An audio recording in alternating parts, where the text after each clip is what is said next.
د ننګرهار ورزشي امیر د کار درېدل یو تخنیکي ستونزه بولي. نوموړی وایي کارونه د تخنیکي ستونزو له امله درېدلي او ډېر ژر به بیرته پیل شي. نو کار همغه کار د خاطر ولاړ دی چې د بعضې ما تاسو ته ویل چې هغه خاورې دوی لابراتوار ته وړي. هغه لابراتوار چې دوی وکړي بیرته انشاءالله دا کار به بیرته پې شروع وشي.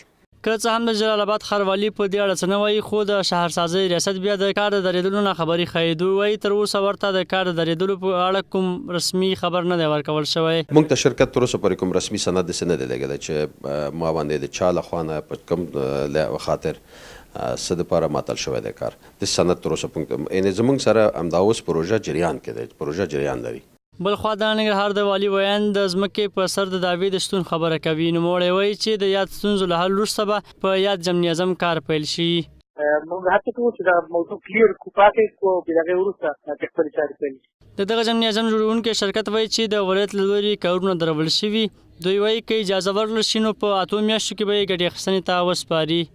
نو کله چې موږ ته حکومت د دې کار امر وکړو، موږ به هغه کار له خیره سره شروع کړو او 100% کار هم کړی دی.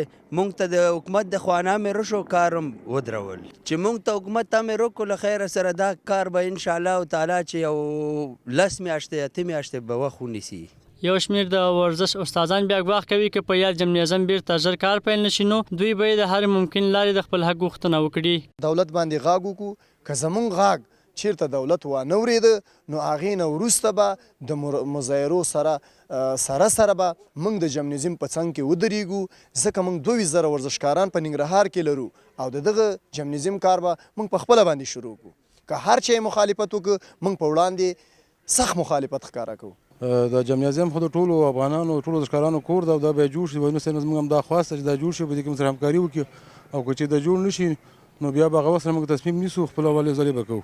دا لومړی ځل نه دی چې په ننګرهار کې د یو رغنیزې پروژې کارونه په ټپه درېږي، بلکې 6 میاشتې وړاندې د ننګرهار د بېسودو په ساحه کې د کرکټ د یو نړیوال میدان پرانیسته شوه چې اوس هم کارونه د بېلابېلو دلایلو له امله نه دي پیل شوي.